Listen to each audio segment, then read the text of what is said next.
According to महर्षि पतंजलि या पातंजलि योग सूत्र। मेंटल वेलबींग मतलब जो एक तरह से मानसिक स्वास्थ्य कह सकते हैं, मानसिक तंदुरुस्ती कह सकते हैं, या मानसिक आरोग्य कह सकते हैं, वो स्थिति या उसके बारे में पातंजलि योग सूत्र में या महर्षि पतंजलि ने क्या कहा है, तो उसके बारे में चर्चा करेंगे।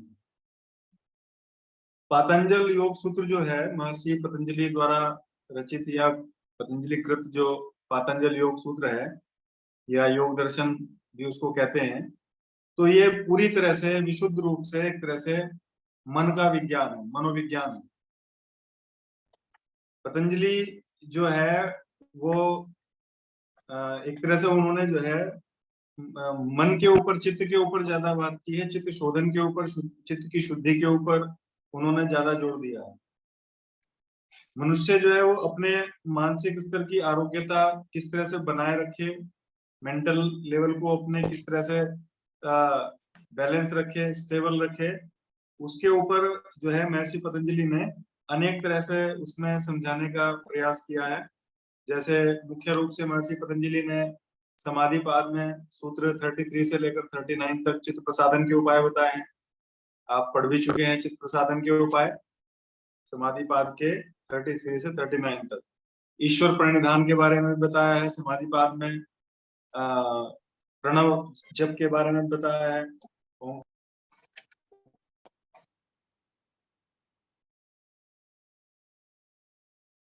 ये सब जो चीजें हैं।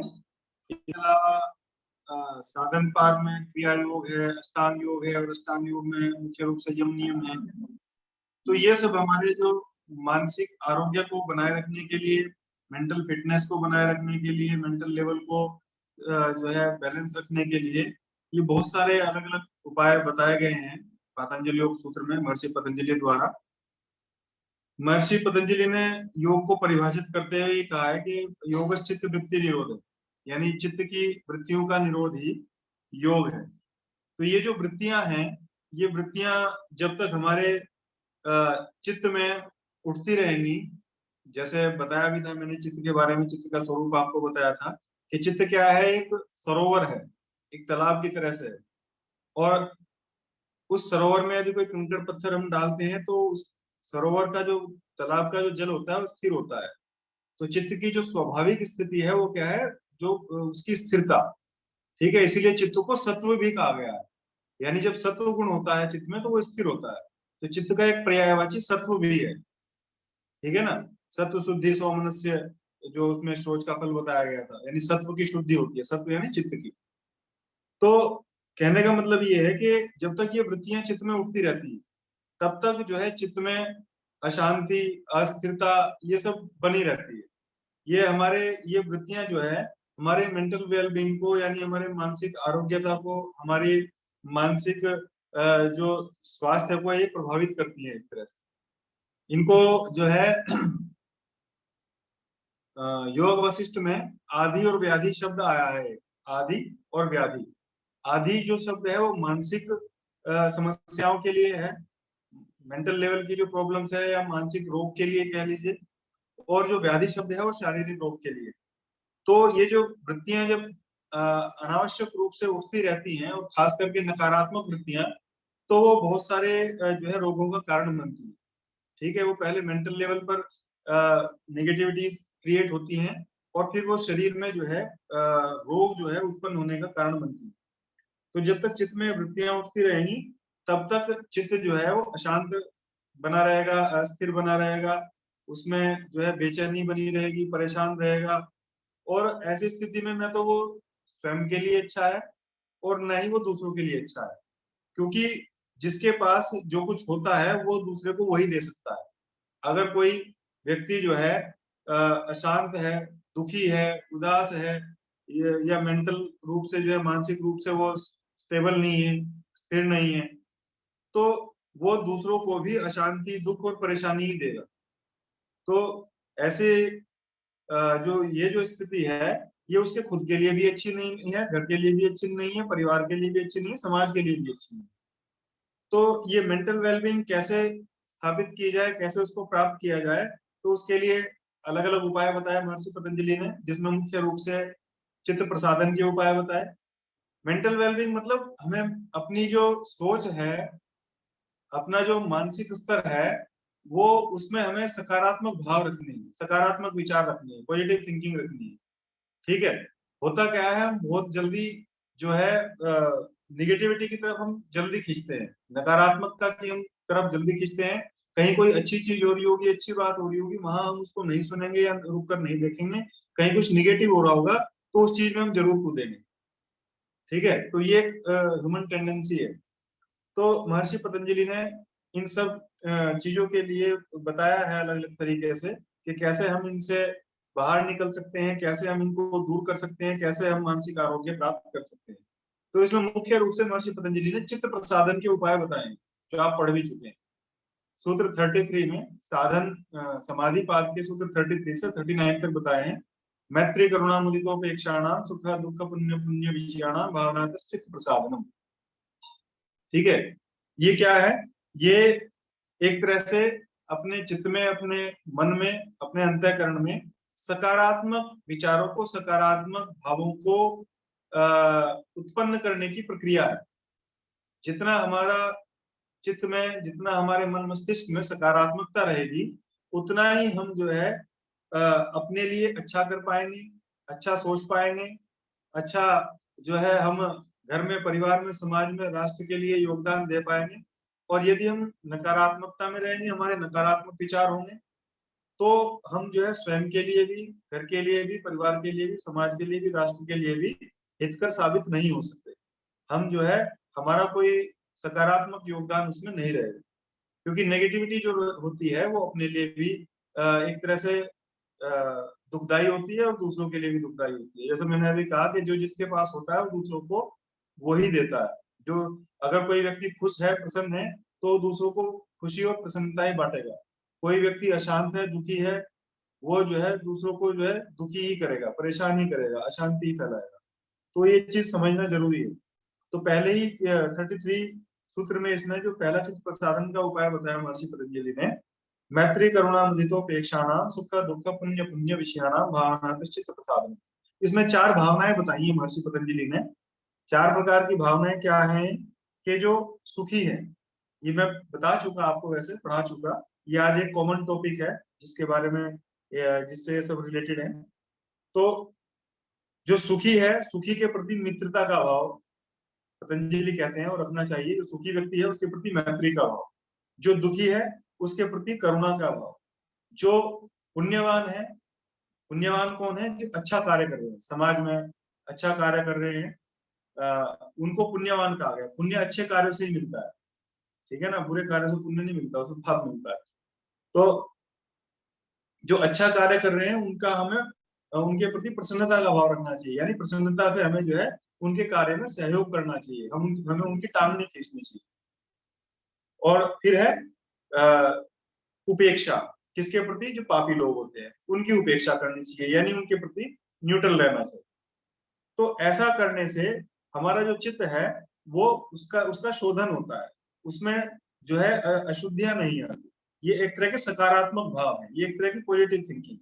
होता क्या है, होता इसके विपरीत है, उल्टा होता है। सामान्य रूप से अगर आप देखें तो यदि कोई व्यक्ति है, आपका पड़ोसी है, आपका रिलेटिव है, आपका मित्र है, तो वो अगर संपन्न हो रहा है, उसने आपसे बड़ा घर बना लिया, आपसे बड़ी उसने गाड़ी ले ली, अच्छे वो कपड़े पहनता है, अच्छा वो स्टैंडर्ड का जीवन जीता है, ठीक है, तो कहीं ना कहीं एक जेलेसी का भाव, या पड़ोसन जो है इतनी अच्छी साड़ी कैसे ले आई, या इतने अच्छे जो है ज्वेलरी उसने कैसे बनवा ली, ठीक है, गले का जो सेट है, नेकलेस है, वो इतना अच्छा कहाँ से उसको डिजाइन मिल गया, मेरे से अच्छा कैसे उसने चूज कर लिया। ठीक ठीक है। तो ये टेंडेंसी है। तो ये क्या होता है, स्वाभाविक रूप से नकारात्मक भाव पनपना शुरू हो जाते हैं।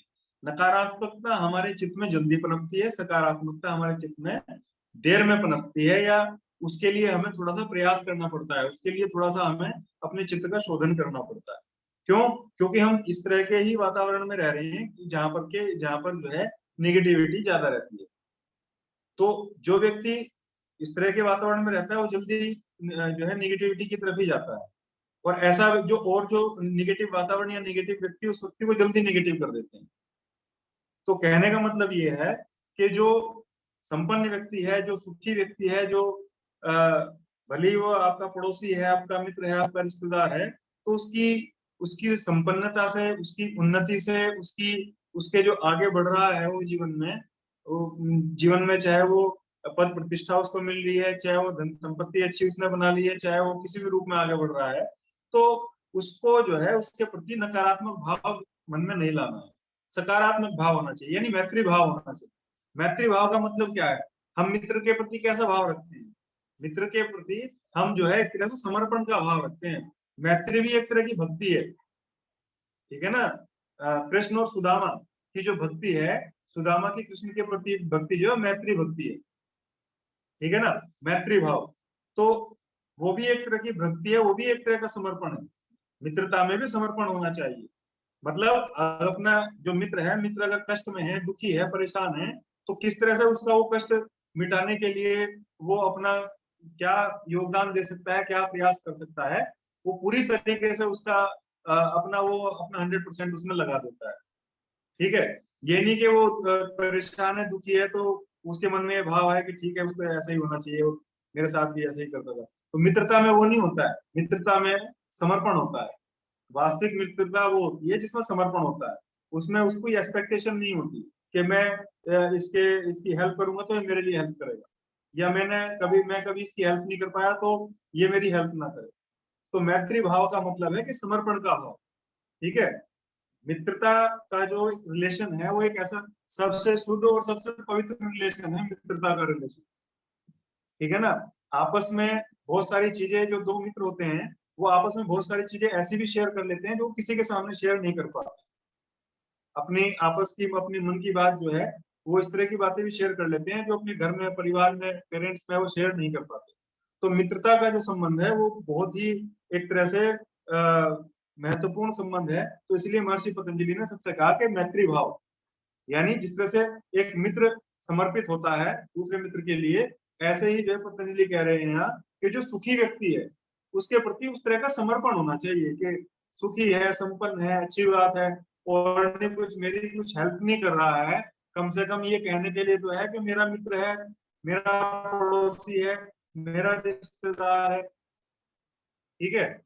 तो उससे क्या होती है, एक मन में एक नकारात्मकता का जो भाव है, जो बीज है, वो नहीं पनपता है, ठीक है। अपना चित्त जो है वो शुद्ध रहता है, पवित्र रहता है।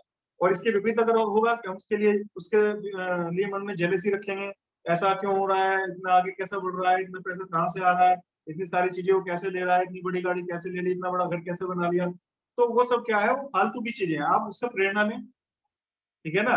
हम उससे प्रेरणा लेना, वो कैसे अपने जीवन में आगे बढ़ रहा है, कैसे मेहनत कर रहा है, क्या उससे टिप्स लें कुछ, तो वो तो एक ठीक चीज है, सकारात्मक चीज है। लेकिन अनावश्यक उसको देख करके मन में जेलेसी का भाव रखना, उससे चिढ़ना, उससे द्वेष रखना, वो सब चीजें ठीक नहीं है, वो नेगेटिविटी है। तो उससे क्या होगा, वो उसका नुकसान कुछ नहीं कर रहा है, वो अपना ही उससे नुकसान करता है।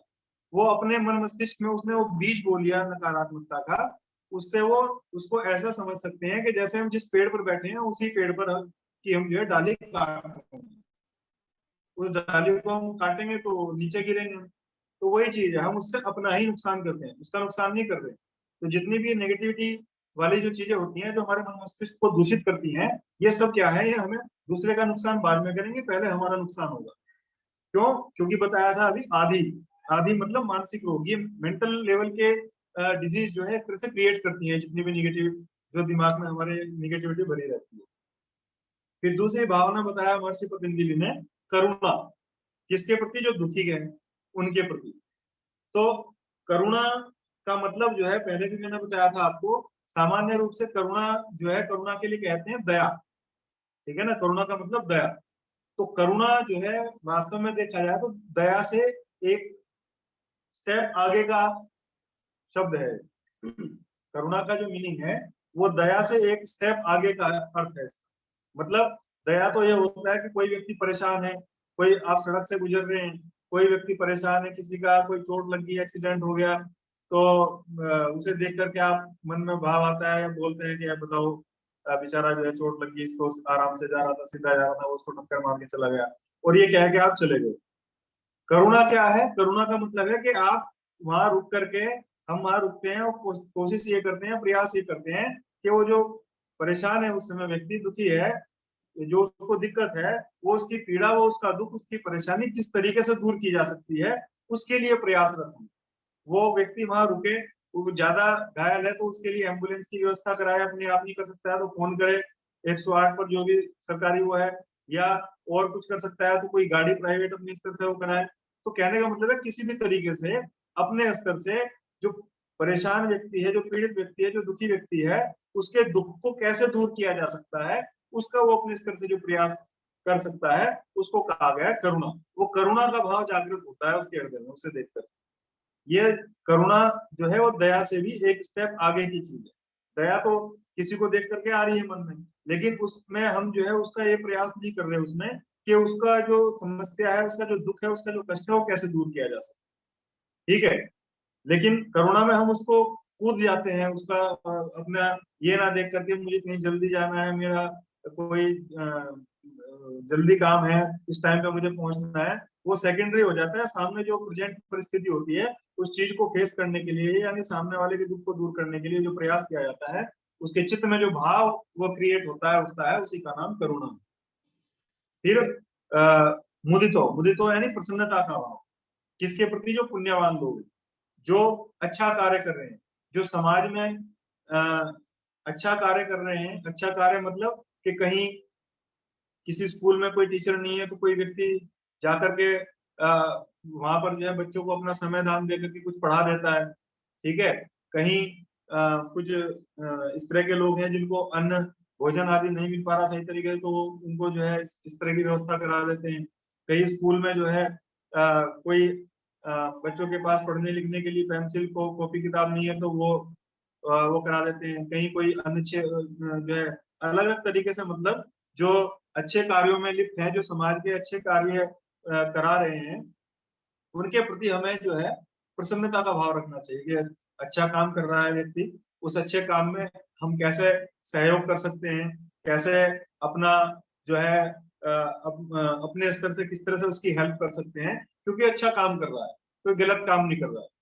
तो वो भाव होना चाहिए। लेकिन होता क्या है कि जो ऐसे व्यक्ति होते हैं, अच्छा काम करते हैं, तो उनको लोग एप्रिसिएशन भी देते हैं, तो कुछ लोग उनसे भी जो है जेलसी रखने लगते हैं कि इसकी हर जगह बड़ाई होती है, इसको हर जगह जो है मान सम्मान मिलता है, इसको सब जगह सब लोग जो है प्रेम करते हैं।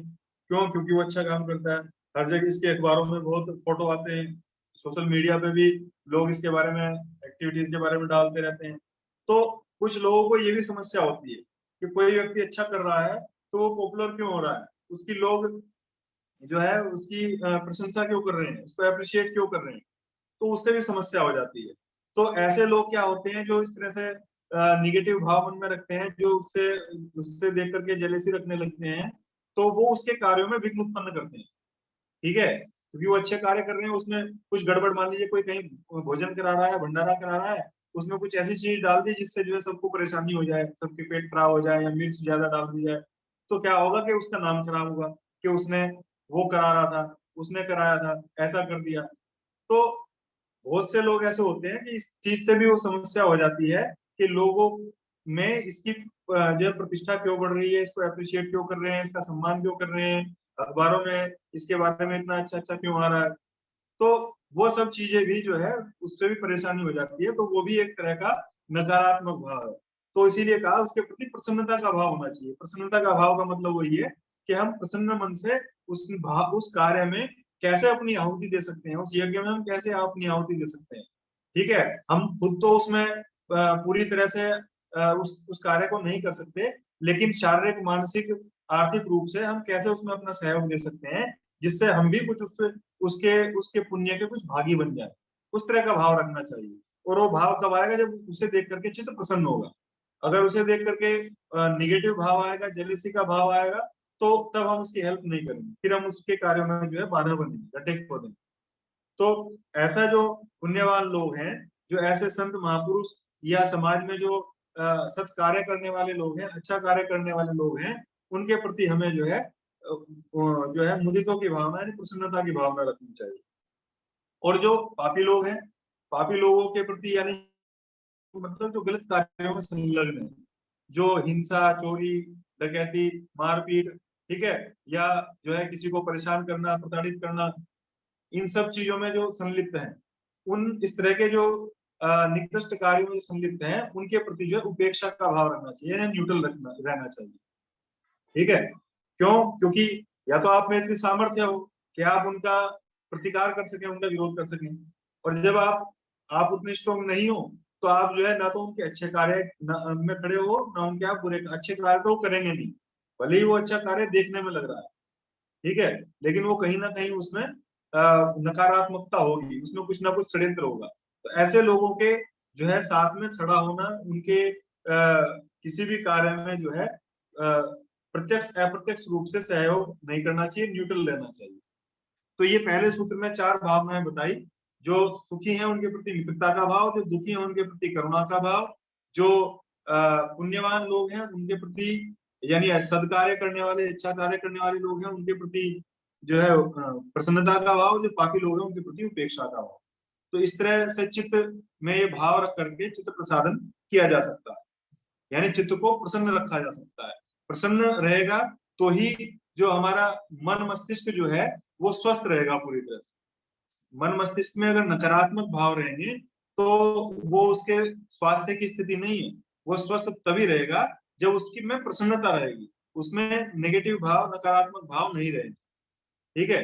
और नकारात्मकता अगर बनी रहेगी तो वही फिर उससे जो है आदि यानी मानसिक रोगों का कारण बन जाएगा, उसी से मानसिक रोग क्रिएट होंगे, और वही मानसिक रोग फिर जो है व्याधि के रूप में यानी हमारे शरीर में जो है रोगों के रूप में फिर घर करने लगते हैं।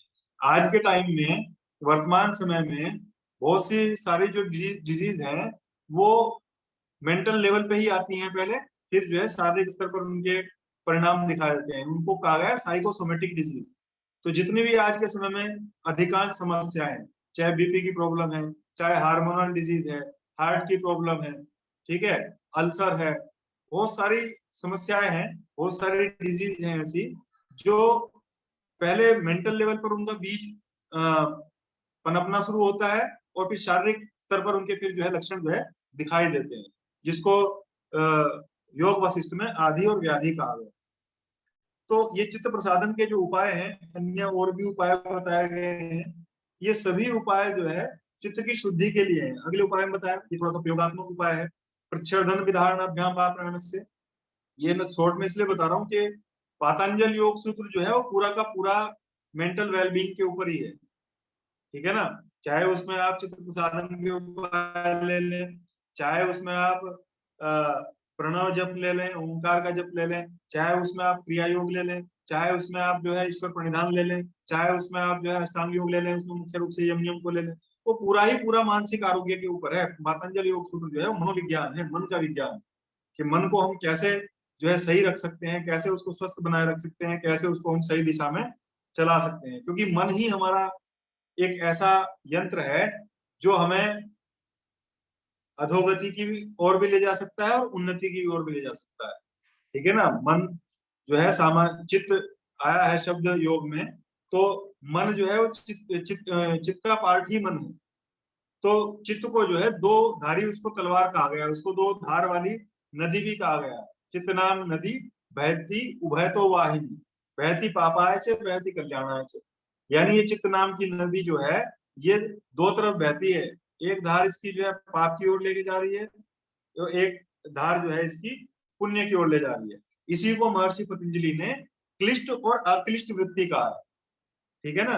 वृत्तियों के दो रूप बताए हैं, क्लिष्ट और अक्लिष्ट। तो ये जो क्लिष्ट वृत्तियां हैं, ये क्लिष्ट मतलब जो क्लेश उत्पन्न करेंगे, जो दुख उत्पन्न करेंगे, ये हमें संसार की ओर ले जाने वाली है, भोगों की ओर खींचने वाली है, संसार में आसक्त करने वाली है।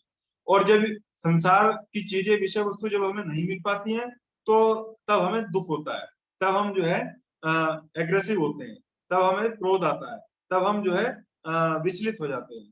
और जब यही वृत्ति जो है क्लिष्ट रूप में, अक्लिष्ट रूप में हो जाती है, तो ये हमें संसार की विषय वस्तुओं से हटा करके योग की ओर अग्रसर करती है।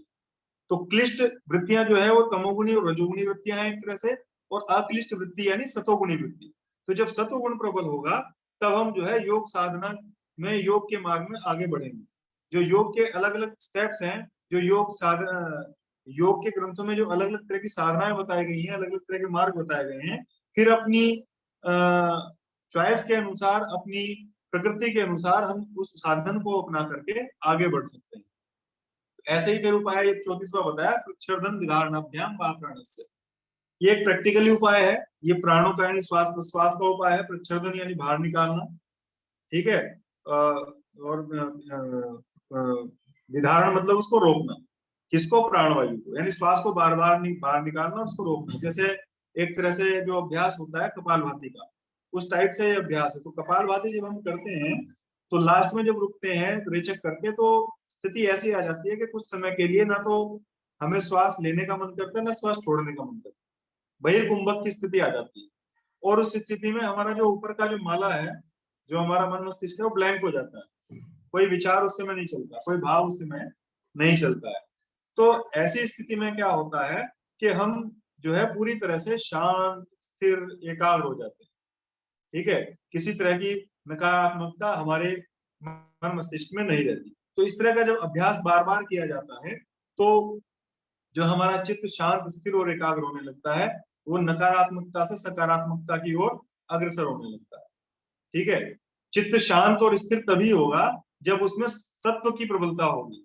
जब तक रज और तम उसमें प्रबल रहेगा तब तक वो शांत नहीं जब यानी मतलब जब तक उसमें क्लिष्ट वृत्तियां उदित होती रहेंगी तब तक वो शांत और स्थिर नहीं हो सकता। जब क्लिष्ट वृत्तियों के हटने पर जब अक्लिष्ट वृत्ति उठेगी, यानी सतोगुणी वृत्ति उठेगी, सतोगुण का उदय होगा, तब वो उसमें धीरे धीरे स्थिरता, एकाग्रता आनी शुरू होगी। और वो स्थिरता, एकाग्रता आगे बढ़े तो उसके लिए वो साधना बताएगी, योग साधना बताई गई, योग साधना के स्टेप्स बताए गए। तो इस तरह से बहुत सारे इसमें उपाय बताए हैं, ये आपने पढ़ भी लिए हैं, पढ़ाए भी गए हैं आपको। चित्त प्रसादन के जो उपाय बताए थे, अलग अलग उपाय हैं। और लास्ट में महर्षि पतंजलि ने इसमें कह दिया कि यथाभिमत ध्यानत्वा। इतने सारे जो उपाय हैं, सूत्र 33 से लेकर के 38 तक जो बताए हैं, और उसमें लास्ट में 39 में कह दिया कि यथाभिमत ध्यानत्वा, कि अपनी रुचि के अनुसार, अपने टेस्ट के अनुसार, अपनी प्रकृति के अनुसार जो आपको उपाय अच्छा लगे, वो उपाय आप लेकर के अपना सकते हैं और उसके द्वारा चित्त प्रसादन कर सकते हैं। चित्त प्रसादन मतलब चित्त की शुद्धि, चित्त में प्रसन्नता का भाव। तो चित्त प्रसन्न रहेगा तो उसमें आरोग्यता रहेगी, उसमें शांति रहेगी, उसमें स्थिरता रहेगी, उसमें एकाग्रता रहेगी। और प्रसन्न चित्त ही से ही, स्थिर चित्त से ही, एकाग्र चित्त से ही आप किसी भी विषय में सही निर्णय ले सकते हैं। सही गलत का जो है निर्णय सही तरीके से आप ले सकते हैं, यानी निर्णय क्षमता का विकास होता है उस स्थिति में, विवेक शक्ति जागृत होती है उस स्थिति में। अशांत व्यक्ति जो होगा, परेशान व्यक्ति जो होगा, अस्थिर व्यक्ति जो होगा, वो किसी भी चीज का सही तरीके से निर्णय नहीं ले सकता है। वो किसी भी चीज को सही वास्तविक रूप में उसको नहीं जान सकता है, समझ सकता है। तो जब उसको सही तरीके से नहीं जान पाएगा, नहीं समझ पाएगा, तो उसका सही निर्णय नहीं ले पाएगा। तो पतंजलि ने महर्षि पतंजलि लास्ट में इसीलिए कहा यथाभिमत ध्यानत्वा, कि इनमें से किसी भी एक उपाय को लेकर के आप अपना चित्त प्रसादन कर सकते हैं, चित्त को शांत कर सकते हैं, स्थिर कर सकते हैं, एकाग्र कर सकते हैं, जिससे जो है आपका मानसिक आरोग्य बना रहेगा, मानसिक स्वास्थ्य बना रहेगा, मानसिक तंदुरुस्ती बनी रहेगी, ठीक है। मन मस्तिष्क में किसी तरह का कोई रोग घर नहीं कर पाएगा। तो जो इसीलिए जो योग साधक होता है वो इतना सकारात्मक होता है, इतना पॉजिटिव होता है कि उसको जल्दी से कोई परिस्थितियां, कंडीशंस जो जीवन में आती हैं वो उसको प्रभावित नहीं कर पाती। जो अनुकूल प्रतिकूल परिस्थितियां हैं वो उसको विचलित नहीं कर पाती। इसीलिए श्रीमद् भगवत गीता में भगवान कृष्ण कह रहे हैं समत्वम योग उच्यते, यानी बैलेंस, समता में स्थित होना। यानी कोई भी परिस्थिति है जीवन में, सुख दुख, मान अपमान, लाभ हानि, जय पराजय, कोई भी अनुकूल परिस्थिति है, कोई प्रतिकूल परिस्थिति है, उसमें कभी भी वो विचलित नहीं होता है, वो समभाव में रहता है। तो समभाव में वो क्यों रहता है? क्योंकि वो उसके लिए श्रीमद् भगवत गीता में शब्द आया है स्थित प्रज्ञा, क्योंकि उसकी प्रज्ञा स्थिर हो चुकी है, ठीक है, उसका मेंटल लेवल स्थिर हो चुका है। उसको अब बाहरी चीजें जो है उसको प्रभावित नहीं कर पाती, अट्रैक्ट नहीं कर पाती। तो योग साधना के माध्यम से, योग में मुख्य रूप से जो यहाँ पर महर्षि पतंजलि की बात कर रहे हैं, पतंजलि योग सूत्र की बात कर रहे हैं, तो उन्होंने बहुत सारे ऐसे अलग अलग तरह की विधियां, अलग अलग तरह के उपाय बताए हैं जिनसे हम अपने मेंटल वेलबींग को जो है बनाए रख सकते हैं, उसको स्ट्रॉन्ग रख सकते हैं। ऐसे ही आप अगर प्रणव जप लें, ओंकार का जप लें, तो ओंकार के बारे में महर्षि पतंजलि ने बताया है, ईश्वर प्रणिधान। उससे पहले आप समझें ईश्वर के प्रति समर्पण। तो ईश्वर के प्रति जब समर्पण हो जाता है तो वो साधक ईश्वर के प्रति समर्पण मतलब भक्ति योग। तो भक्ति योग का जो साधक होता है वो भी किसी चीज से विचलित नहीं होता, उसकी अपनी दृढ़ निष्ठा अपने इष्ट में, अपने ईश्वर में होती है। ठीक है। और जब वो उसके प्रति उसका समर्पण पूर्ण हो जाता है तो फिर उसकी जिम्मेदारी उसकी इष्ट की हो जाती है। ऐसे बहुत सारे उदाहरण हम देख सकते हैं अपने ग्रंथों में, अपने शास्त्रों में। महाभारत में जो है द्रौपदी का उदाहरण ले लो, आप प्रहलाद का उदाहरण ले लो। ऐसे ही आप अगर कभी आपने सुना हो, भागवत में भागवतकार कथा सुनाते हैं कई बार, उसमें आप धन्ना जाट का उदाहरण ले लो, उसमें आप नरसिंह मेहता का उदाहरण ले लो। गुजरात के एक संत हुए नरसिंह मेहता। तो ये ऐसे लोग हुए हैं, ऐसे संत हुए हैं जो अपने इष्ट के प्रति, ईश्वर के प्रति पूर्ण रूप से समर्पित रहे हैं। और जब कभी ये परेशानी में रहे, बहुत इनके ऊपर कष्ट भी आए, बहुत इनके ऊपर विपदाएं भी आई, बहुत इनको जो है झेलना पड़ा, तो इनका इतना दृढ़ संकल्प, इतना दृढ़ समर्पण था कि ईश्वर को जो है उसके लिए आना पड़ा।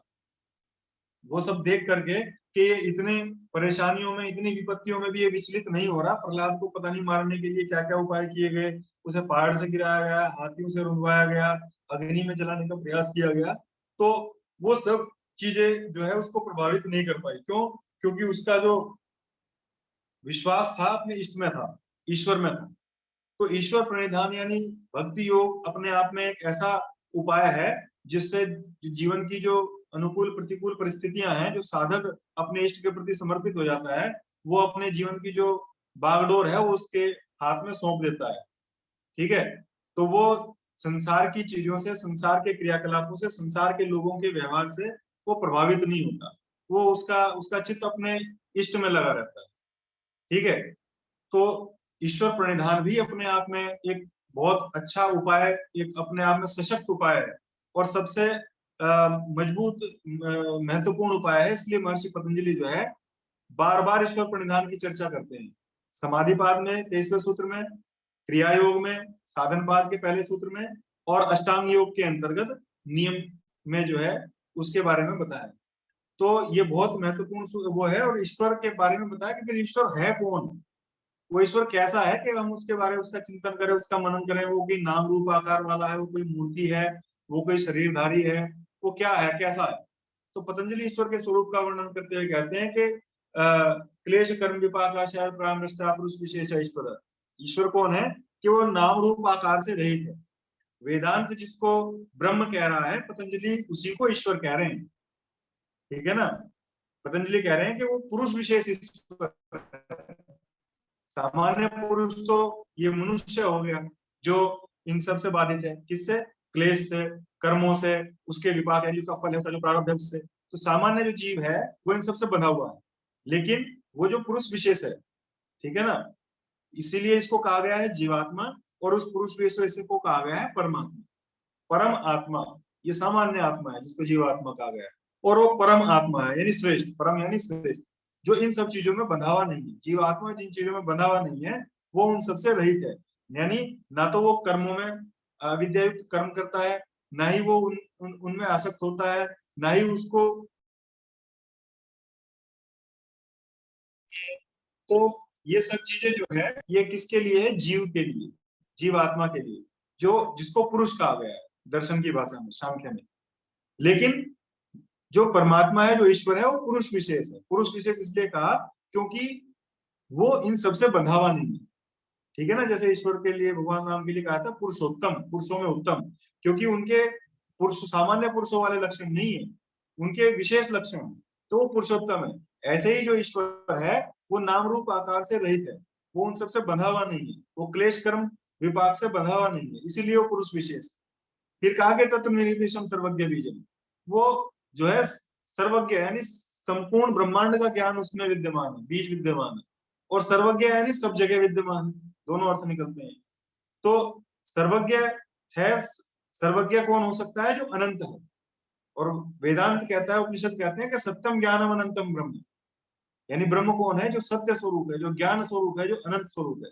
तो एक लक्षण यहाँ उसका उसमें बता रहे हैं कि जो अनंत है, सर्वज्ञ यानी जो अनंत है, ठीक है।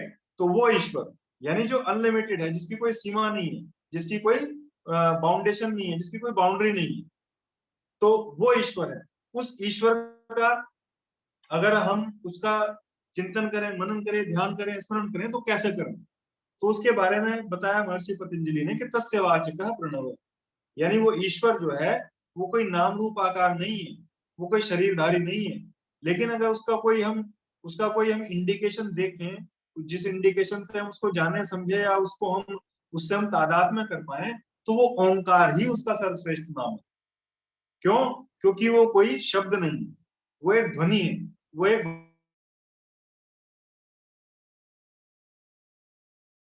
ब्रह्म से ही शब्द ब्रह्म की उत्पत्ति हुई है। तो उस नाद ब्रह्म का यानी उस ओंकार रूपी नाद के द्वारा भी हम अपने चित्त को शांत, स्थिर और एकाग्र कर सकते हैं।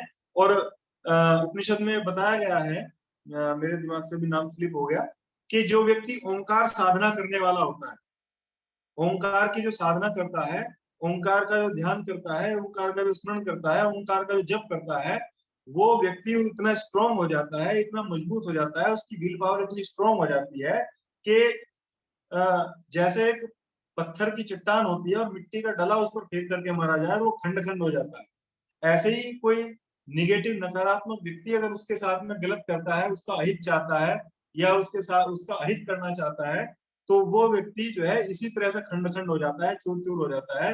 जैसे पत्थर की चट्टान पर फेंक कर मारा गया मिट्टी का डला खंड खंड हो जाता है। तो ओंकार साधना करने से व्हील पावर इतनी स्ट्रांग हो जाती है, ठीक है ना। उसका मानसिक मेंटल लेवल जो है इतना स्ट्रांग हो जाता है, उसको कोई जो है नकारात्मक सकारात्मक जो परिस्थितियां जो है उसको वो प्रभावित नहीं कर पाती, उसको विचलित नहीं कर पाती। तो ओंकार साधना, प्रणव जप, ये भी अपने आप में बहुत अच्छा साधन है।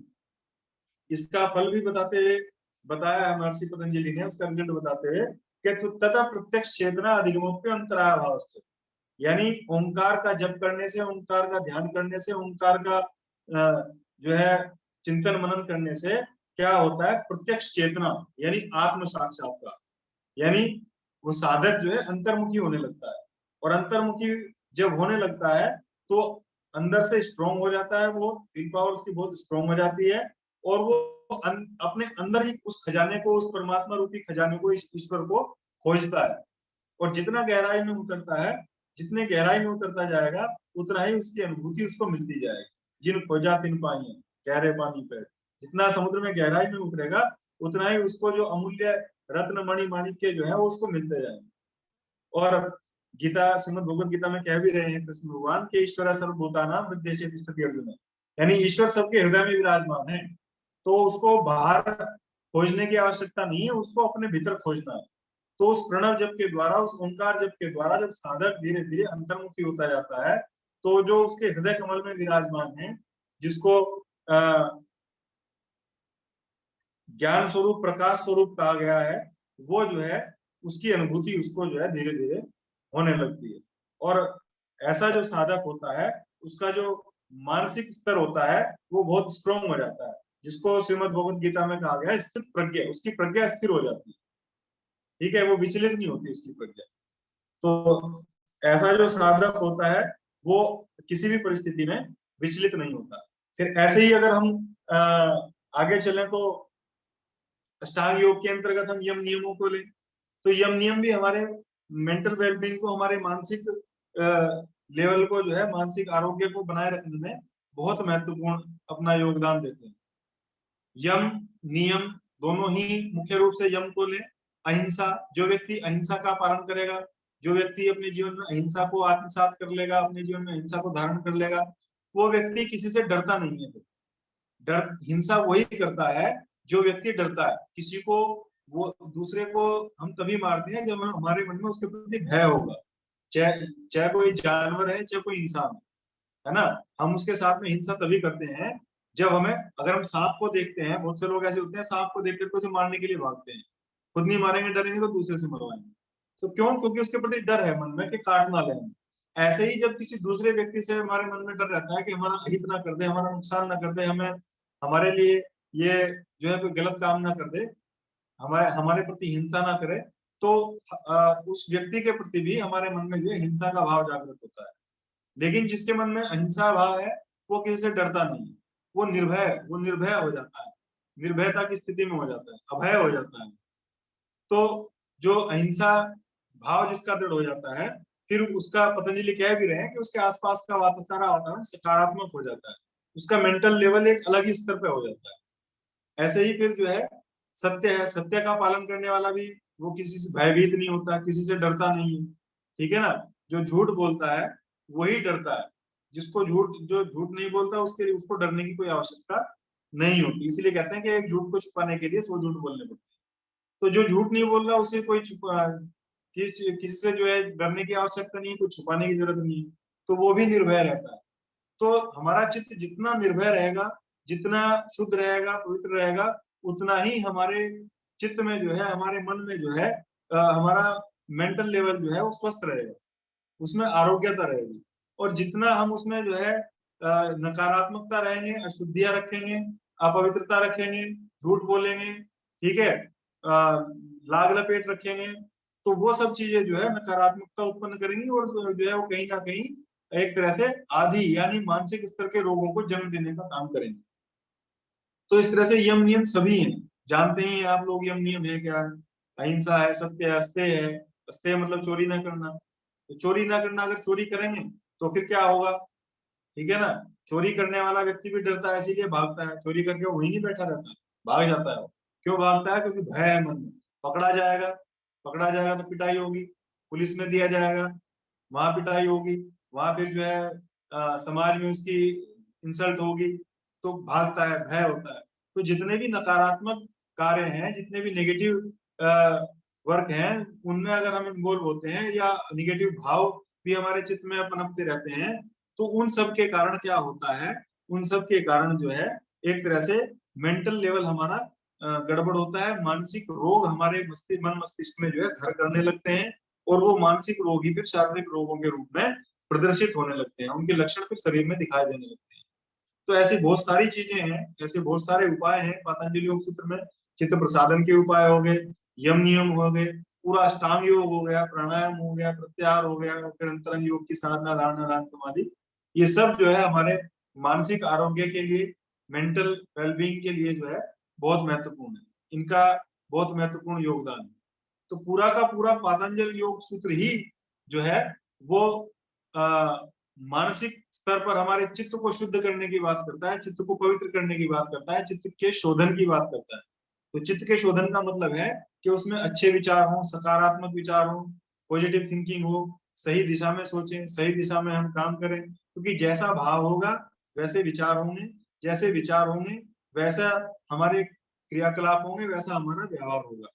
तो चित्त का शुद्ध होना जरूरी है, जिससे उसमें जो है सकारात्मक भाव पनपे, सकारात्मक सोच पनपे, और हम जो है सकारात्मक कार्यों में लिप्त हों, ठीक है, रचनात्मक कार्यों में लिप्त हों, जो हमारे लिए भी कल्याणकारी हो, समाज के लिए भी कल्याणकारी हो, राष्ट्र के लिए भी कल्याणकारी हो, सबके लिए कल्याणकारी हो।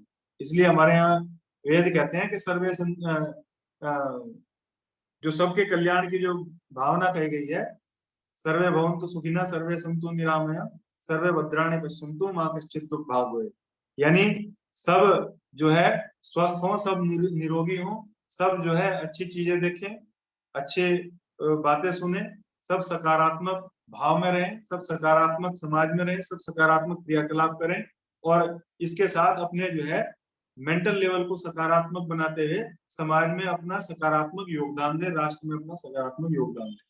तो योग का खास करके महर्षि पतंजलि कृत पातंजलि योग सूत्र का इसमें बहुत महत्वपूर्ण योगदान है, बहुत महत्वपूर्ण इनका सहयोग है। अगर इसका अनुसरण किया जाए तो व्यक्ति का या साधक का जो मेंटल लेवल जो होता है वो एक अलग ही स्तर पर उसका वो पहुंच जाता है। तो इस तरह से आज जो है इस पे मेंटल वेलबींग के ऊपर पतंजलि योग सूत्र के अकॉर्डिंग थोड़ी सी हमने चर्चा की। ये टॉपिक ऐसा है कि इसके ऊपर चाहे पूरा दिन आप बोलते रहो तब भी कम नहीं होगा। तो आप लोग क्या समझ में आया इसमें, कुछ अगर कोई डिस्कस करना चाहता हो, पूछना चाहता हो, पूछ सकते हैं। सर एक थोड़ा सा कंफ्यूजन है। जैसे अगर क्वेश्चन ये है कि चित्त प्रसादन और चित्त वृत्ति निरोध, अगर ये क्वेश्चन डेफिनेशन हो तो इसमें क्या आंसर करेंगे हम? नहीं, आप क्वेश्चन पूरा पूछो ना, मतलब दोनों के क्वेश्चन, उपाय, चित्त प्रसादन के उपाय, चित्तवृत्ति निरोध के उपाय। हाँ, तो चित्तवृत्ति निरोध के तो 10 उपाय हैं, जैसे नौ उपाय हैं। नहीं, वो आपके आपके पास जो आएगा वो आएगा, क्या बोलते हैं, ऑब्जेक्टिव टाइप क्वेश्चन होगा ना, तो उसमें बताया जाएगा मुख्य रूप से चित्तवृत्ति निरोध के जो उपाय बताए, अभ्यास और वैराग्य। अच्छा, ओके, ठीक है। चित्तवृत्ति निरोध के लिए बताया गया तत्र स्थितो यत्नोभ्यास, यानी चित्त की स्थिरता के लिए बार बार जो रिपीट करना जो उपाय बताया है उसमें, उसको अभ्यास कहा गया। और दूसरा है वैराग्य, अभ्यास और वैराग्य। श्रीमद् भगवत गीता में भी यही बताया, उसको वहां उन्होंने मनोनिग्रह के उपाय के रूप में बता दिया, यहाँ उन्होंने चित्त वृत्ति निरोध के उपाय के रूप में बता दिया। वहां भी अभ्यास वैराग्य बता रहे हैं, यहाँ भी अभ्यास वैराग्य बता रहे हैं। ठीक है। और चित्त प्रसादन के उपाय के रूप में मुख्य रूप से महर्षि पतंजलि ने 33 से 39 तक बता दिए, 6 उपाय। ठीक है सर, ठीक, यही छोटा सा कंफ्यूजन। ठीक है, ठीक। और कुछ श्रद्धा जी?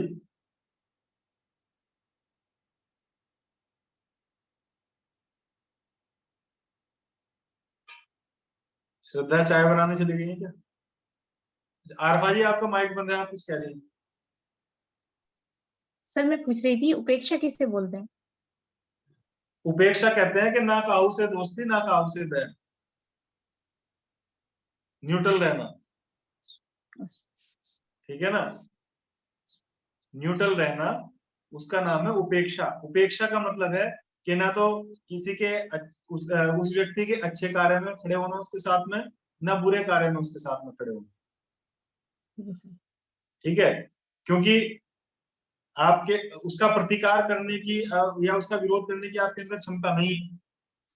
ठीक है, तो उसका आप जो है उसकी उपेक्षा यानी न्यूट्रल रह करके ही एक तरह से आप उसका विरोध कर सकते हैं, कम से कम उसका आप सहयोग तो न करें, है ना। तो जो ये बताया गया पापी व्यक्ति के प्रति, यानी जो गलत कार्यों में लिप्त है, तो ऐसे जो व्यक्ति होते हैं, भले ही वो उनके क्रियाकलाप कई बार आपको ऐसा लगे कि वो अच्छा काम कर रहे हैं, लेकिन उसमें भी कहीं ना कहीं कुछ निगेटिविटी होगी, और वो आप उनके साथ रहेंगे तो वो आप जो है कई बार जो है उसमें फंस जाएंगे। ठीक है ना, मान लीजिए स्कूल में कहीं किसी का झगड़ा हो गया और आपको लगा कि 4-5 लड़के मिलकर के उसे मार रहे हैं, और आपने कोशिश करी उसे जाकर के छुड़ाने की, बचाने की, तो क्या हुआ कि आपको ये नहीं पता कि कल जो है वो 10 लड़कों ने उन्हें मिलकर मारा था। ठीक है ना, आपने तो अपना अपना फर्ज वो करने के लिए, भाई अकेले को मारने के लिए वो कर रहे हैं, हालांकि वो भी गलत है, वो भी एक तरह से गलत है।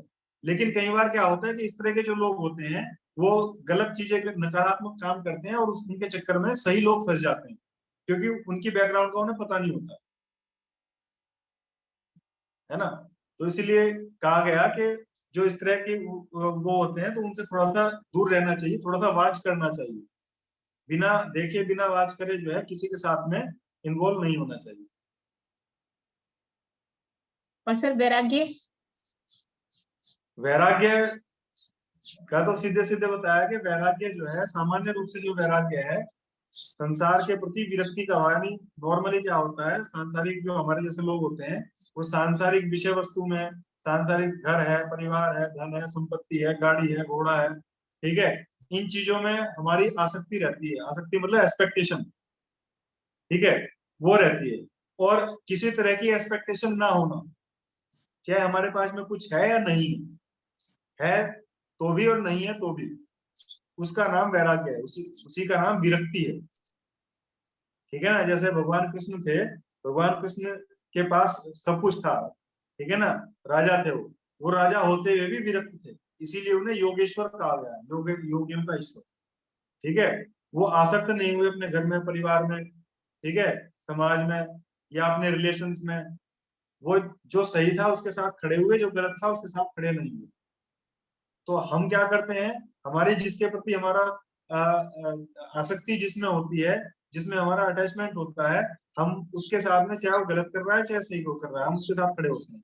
हम ये नहीं देखते कि वो सही है गलत है।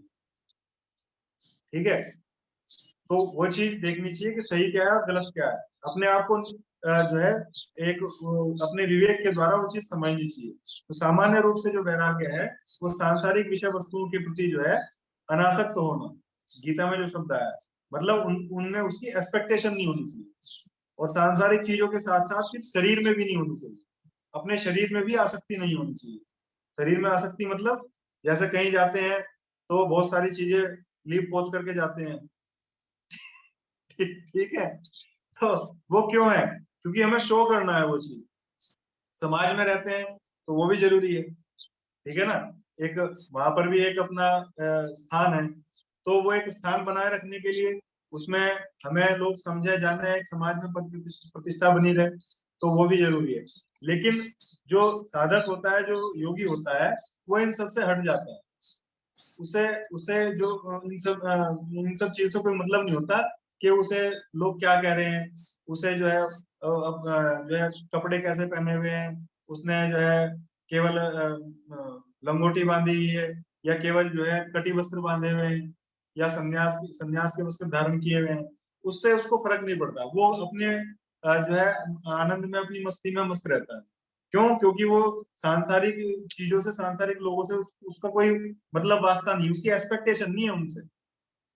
तो हमारी हमारी एक्सपेक्टेशन रहती है लोगों से कि लोग हमें बोल रहे हैं कि बहुत अच्छा लग रहे हो, आज बहुत सुंदर लग रहे हो, बहुत अच्छी ड्रेस है। ठीक है ना, लोग अप्रिशिएट करते हैं। तो वो हमारी एक्सपेक्टेशन रहती है। और एक समाज में रहने की एक वो भी है, क्या बोलते हैं, समाज में रहने के लिए थोड़ा सा जरूरी भी है। तो जो लेकिन साधक होता है, योगी होता है, वो इन सब चीजों से उठ जाता है। तो इसीलिए उसके लिए यहाँ वैराग्य की बात की गई है, विरक्ति का भाव कहा गया।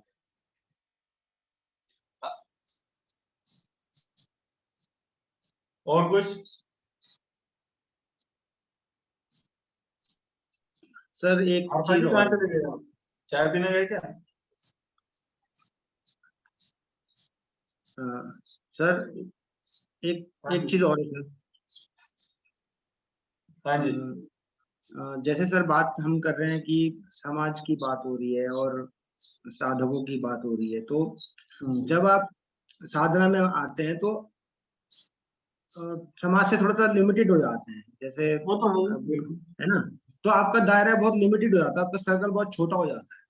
हम्म। अब वो छोटे से सर्कल के साथ में अ, आप कैसे सरवाइव करेंगे? मैं थोड़ा सा ये कंफ्यूजन हो रहा है कि नहीं, आप तो देखो सुनो, पहले तो एक चीज डिसाइड करनी पड़ेगी।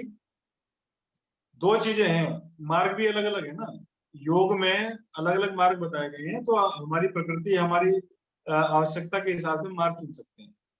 तो एक तो मार्ग है, वो तो कहा ही गया है योग में, हठ योग में कहा गया है, जनसंग परित्याग, हम्म, साधना के लिए। अब साधना आप कर रहे हैं तो लोगों में बैठ के तो कर नहीं सकते। लेकिन समाज में रह रहे हैं, घर में परिवार में सब कुछ देखना है, तो उसके लिए कर्मयोग सबसे अच्छा है। कि कर्म जो कर रहे हैं वो अपना दायित्व समझ करके करें, अपना ड्यूटी समझ करके करें, उसमें आसक्त होकर के ना करें। ठीक है, उसमें एक्सपेक्टेशन रख के ना करें। अपना ड्यूटी है, अपना कर्तव्य है, उसको समझ के करें। जैसे गीता में कृष्ण अर्जुन से कहते हैं कि तू ये मत देख कि उधर कौन खड़ा है, तेरे भाई बंधु है, रिश्तेदार है क्या, तू ये देख, तू क्षत्रिय है, तेरा कर्तव्य है धर्म की रक्षा करना। ठीक है, तेरा जो कर्तव्य है वो है सही के लिए लड़ना, सत्य के लिए लड़ना, धर्म की रक्षा करना। तो तुझे वो करना है, इसलिए तुझे लड़ना है। तुझे ना तो राज्य के लिए लड़ना है, ना तुझे इसलिए लड़ना है कि वो सामने वाले तेरे भाई है, रिश्तेदार है, उन्होंने तेरी संपत्ति हथिया ली है, तुझे इसलिए भी लड़ना है। तो इसलिए लड़ना है कि वो गलत कर रहे हैं, इसलिए लड़ना है। नहीं तो यही परंपरा चल जाएगी। ठीक है, तो गलत परंपरा ना चले। तो इसीलिए हर गीता का जो सबसे महत्वपूर्ण जो संदेश है, उपदेश है, वो यही है कि हर व्यक्ति को अपना कर्तव्य करना, निष्ठा के साथ करना, अनासक्त होकर के करना। तो घर में परिवार में रहते हैं वो कर सकते हैं, उसमें उसमें कोई दिक्कत नहीं है। वो दूसरी तरह से साधना करेगा, उसमें तो फिर लिमिटेड होना ही पड़ेगा। ठीक है ना, वो तो मार्ग अलग अलग इसीलिए है। वो जिस तरह का चित्त में उसकी भाव उत्पन्न हो रही है, तो उसी साधन को, उसी मार्ग को पकड़ करके वो आगे बढ़ सकता है ना। बहुत से संत आपने ऐसे देखे होंगे कि संन्यास लिया हुआ है और वो समाज के लिए बहुत अच्छे अच्छे काम करते हैं, ठीक है। हॉस्पिटल, बहुत बड़े बड़े हॉस्पिटल खुलवाते हैं, अन्य क्षेत्र चल रहे होते हैं, यूनिवर्सिटियां खुलवा रहे हैं, कॉलेज खुलवा रहे हैं, हॉस्पिटल्स खुलवा रहे हैं, ठीक है, धर्मशालाएं हैं। तो वो क्या है, वो भी तो समाज के लिए, लोगों के लिए ही है। ऐसा व्यक्ति जो है और अच्छा कार्य करता है, क्योंकि वो अपने लिए नहीं कर रहा है, स्वार्थ के लिए नहीं कर रहा है। तो जिस व्यक्ति में अपना स्वार्थ नहीं होगा, वो सबके कल्याण का सोचेगा, ठीक है। और जिस व्यक्ति में अपना स्वार्थ होगा, वो केवल अपना अपना भरने का सोचेगा। तो ये अंतर हो जाता है उसमें, ठीक है। विद्या जी, हाँ जी सर, बोलिए। आप बताइए, हम क्या बोले, क्या कह रहे हैं सर? सर आज जा रहे हैं तो तैयारी चल रही है जाने चलो की, अभी जा रहे हैं। चलो, शुभकामनाएं आपको यात्रा के लिए, शुभ यात्रा। थैंक यू सर, धन्यवाद। थैंक यू चलिए सर। सर, कंप्लीट करते हैं, और किसी का कोई क्वेश्चन नहीं है तो थैंक यू। ठीक है, नेक्स्ट क्लास में मिलते ओके, हैं। थैंक यू, नमस्कार सभी को। Thank you sir. Thank you sir.